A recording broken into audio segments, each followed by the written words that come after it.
Welcome to Informed Choices with Dilshad, where we dialogue to enrich our perspectives. And today we have in our studios Bulbul Gupta, who is the founder of Idealist for Hillary, New York chapter. It is a group of volunteers who amplify Clinton's messages on the importance of global engagement, help get out the vote, and engage other voters who care about these issues. Bulbul is a social innovation advisor with 16 years of experience. She's the former head of marketing-based approaches for the Clinton Global Initiative, where she worked with Fortune 500 Global 3000 corporations. Bulbul serves as board chair of Upaya Social Ventures and is on various advisory councils. She is also a visiting lecturer in New York University's Social Impact, Investing, and Financial Management. Welcome to the show, Thank Bulbul. you for having me. With your work complementing campaign efforts, you're also witnessing many issues at this time, from bullying to racism and innocent killings. Why is it all the more important? And how do you see it as a mom, entrepreneur, women of color, and as a South Asian immigrant as well, that people should vote at in this upcoming election?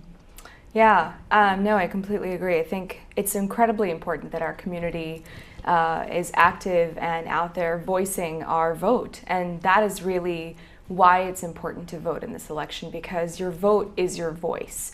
And there is no other way to speak up in this country in an election year but to voice your vote. That's how we speak, that's how we make our voices heard. And in this context, especially in this election year where unfortunately we have heard some very negative messages, True. Particularly to our community and to people of color, including to South Asians, Muslims. I think it is particularly important that we make our voices heard. I think, I was an immigrant child in this country. I came at the age of 10. From Delhi to suburban Connecticut, which was certainly a big contrast to kids who didn't understand what to do with a brown kid moving into their community. And, I was called the N-word at the age of 9, and it wasn't really out of malice, but kids who didn't know the difference. Right. And it hurt, but I knew that they weren't really meaning it out of anger. But now, 30 years later, my daughter, who's 5 years old, came home from school a month ago and said, "Mommy, this boy at school told me and my friend that if, that man gets elected, that we may have to leave the country. Like, what does that mean? Why did he say that?" And I literally had to turn her around and hug her and say, "Maya, we're never going to let that happen to you. Don't worry," because I didn't want her to see my tears. I was like, 30 years later, we have not made progress on that? That is just unacceptable to me. Absolutely. So I just feel like I'm working twice as hard, 3 times as hard to make sure that our community makes our voices heard, to make sure that that never happens, not just for my kids' sake, but for all of our community's sake. And when I say our community, I really mean not just South Asians, but brown people, people of color, those who are immigrants, those who feel particularly targeted this election year. I think there's a lot of resonance with people who've been affected by hate crimes. I agree. And really targeted this year from the negative campaigning, and who feel bullied, and for whom it wakes up feelings that they've felt since they moved here, many years before, not just in the last year.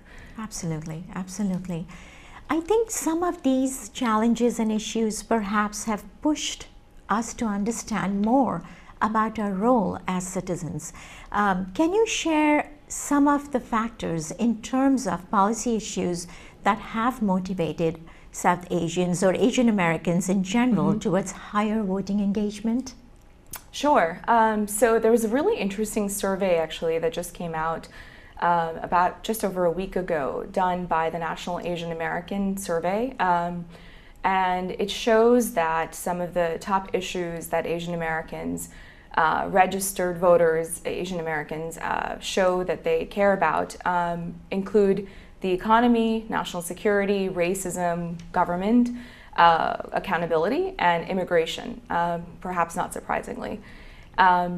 Healthcare and education, of course, also rank as important personal concerns to Asian Americans. True. I think that's why many of us moved here, to have a better quality of life for our Absolutely. children. And with many of us who have aging parents, left joint family systems, that's also really important for us to know that that's working for our families.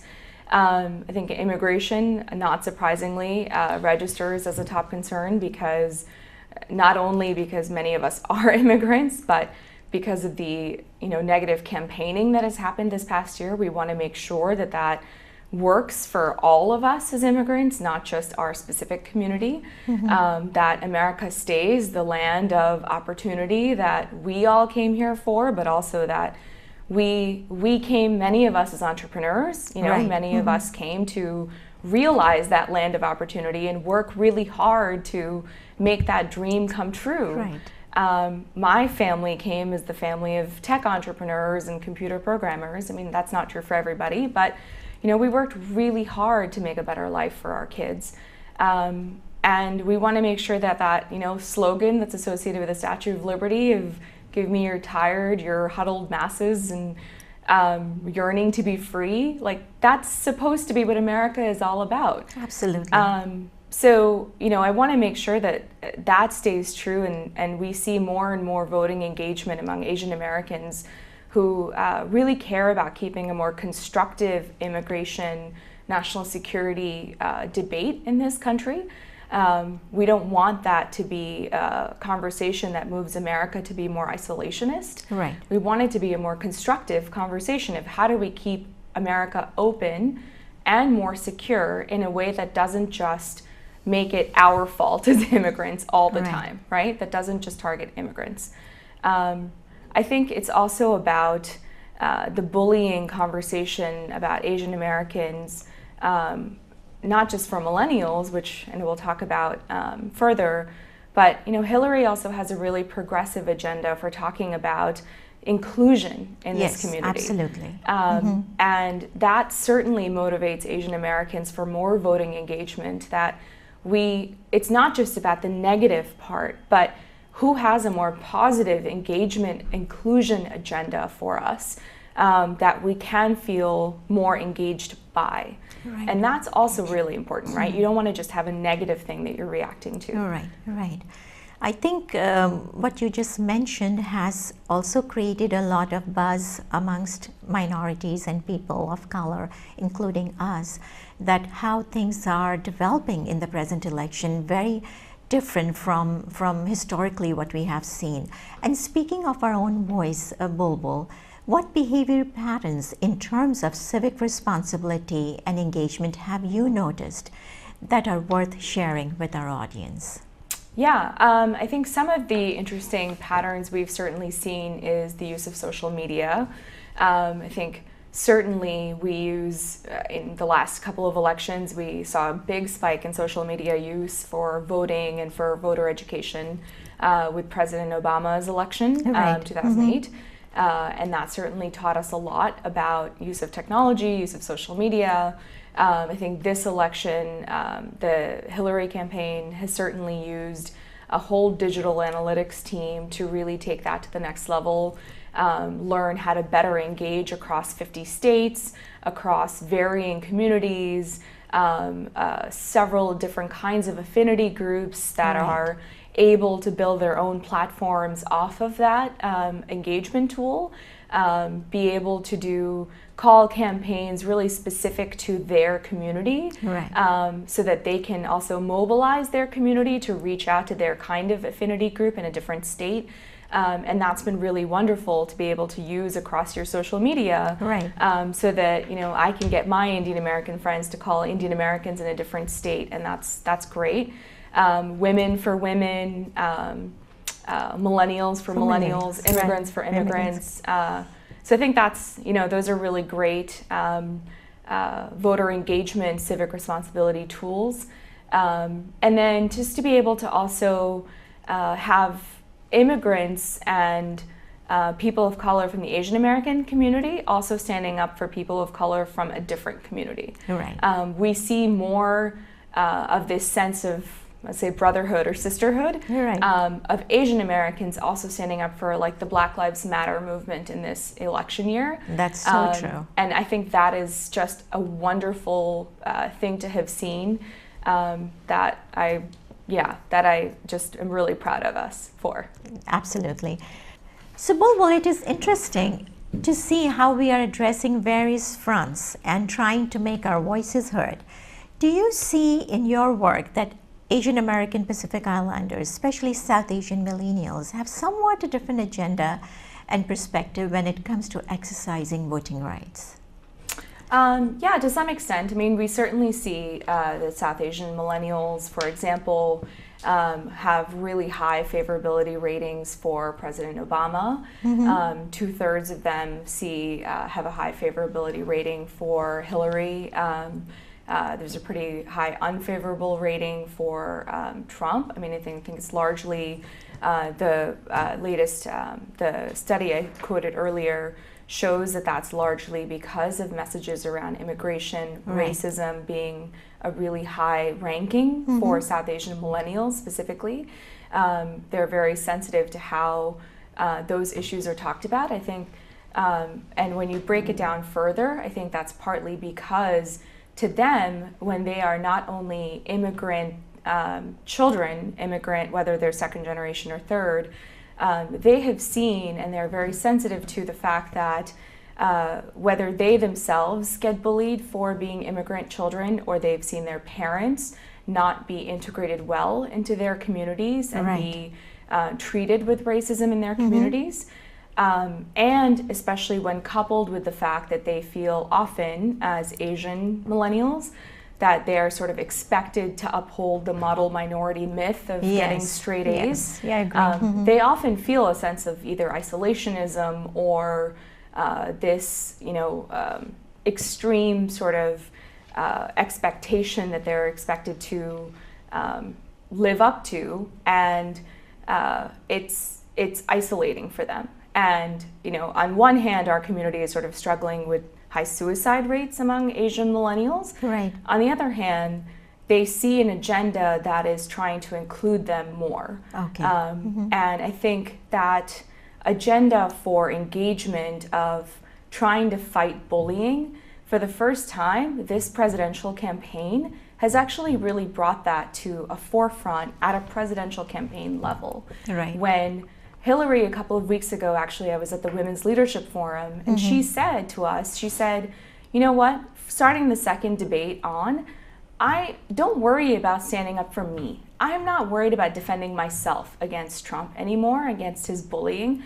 I'm worried about standing up for Americans. He has bullied Muslims, women, girls, immigrants, Mexicans, on and on and on. Right. And it's more important for us to stand up for Americans and for all of these vulnerable people who can't stand up for themselves. Right. They see that. And they have been bullied as kids. Their parents have been bullied. They want to respond to an anti-bullying campaign. Right. And that is what I think resonates with them more than half of the other issues.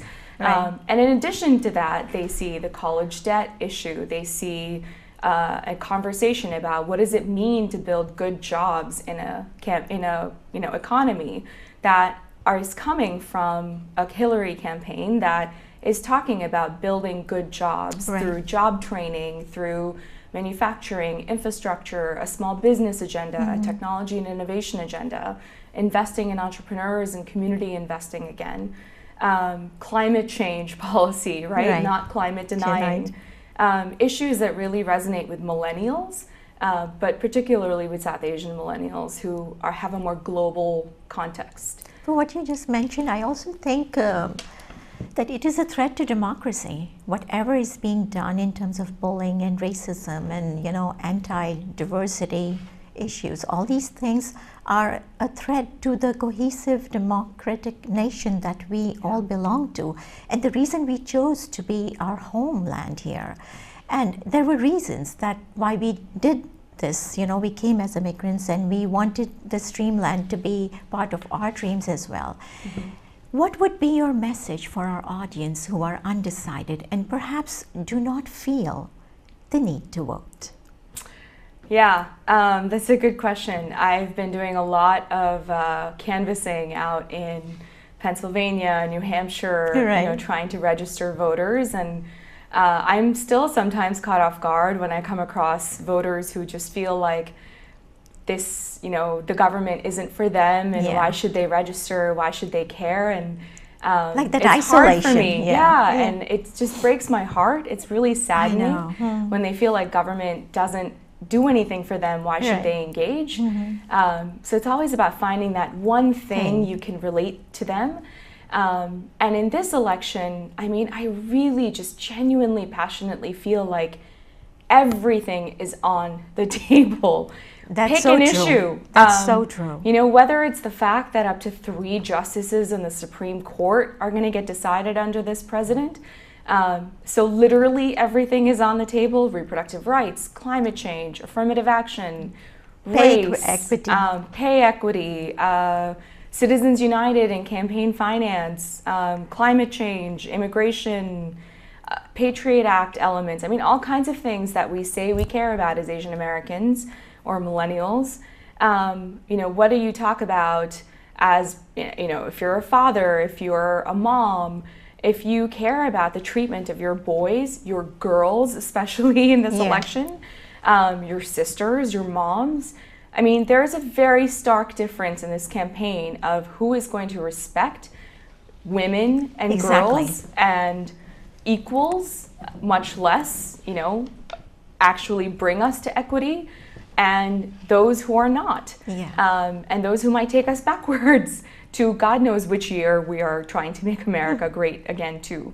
And I really genuinely feel like whether you care about your school board working better for your local school system, or you care about the national government and DC gridlock working better, you are not allowed to complain the day after or the month after or the year after unless you have voiced your vote. And that is literally, again, as I said at the beginning, how we voice our concerns in this country. You need to be able to have a voice and to share your voice with others through your vote. And this year, everything is up for grabs. And I mean, Michelle Obama just says it so beautifully every time she speaks. Like, and it resonates with me as an immigrant child, like being told constantly to look the other way when, you know, random things are said in about your community, like when they go low, you go high. Look the other way, you know, ignore that comment and just keep going, pretend no one said anything. It really resonates because you want to take the higher road, you want to make America better, you want America to stay the land of opportunity, you want to make America stay the land of liberty and, you know, opportunity and freedom for everyone. Absolutely. And I think we all have been through that space and time. What Michelle Obama just had mentioned about how we feel when someone does that. And we have been in that spot as in our own lives, our children's life, and people whom we have come in contact have shared some very horrific stories about racism. So I think this is the time that we should stand up, like whatever you have mentioned in your points about how we can get actively engaged and involved. And voting is not a difficult process. Yeah, I mean, it's very easy if everyone goes to, I think the registration is still open in a lot of states. Today's the last day. iwillvote.com. And I mean, you know, it's been great to hear a lot of the inspirational speeches lately, but Hillary's been fighting for these issues all of her life in quiet ways as well as louder ways and legal ways and legislative ways. And she is as prepared and more than anyone. And it is, I'm very excited to register my vote for her. Thank you. Thank you for your inspiring comments, and let's work together to help our communities stand united. Ladies and gentlemen, the 2016 presidential election should be a wake-up call to our all-encompassing Asian American community to alter the usual stats in every election, local or national, to come. We cannot sit quietly on the sidelines and watch our Black, white, Hispanic, and added counterparts decide the next voters for us. This means foregoing our right as eligible Asian American voters to appoint the government that will set guidelines on immigration, national security, health care, and the economy that will, regardless of their nature, affect our community as designated citizens. Paraphrasing from President Obama, are we just going to be spectators in the sport of democracy, or are we going to get in the ring and fight for it? I would say many of us have addressed severe challenges to become citizens. It's now on us to get out there this November 8th and vote to select the candidate that will best ensure not only our cultural inclusion, relevance, but also our rights as American citizens. We must exercise our power to vote in order to justify our status in this country. Thank you for watching Informed Choices with Dilshad, where together we hope to craft better perceptions.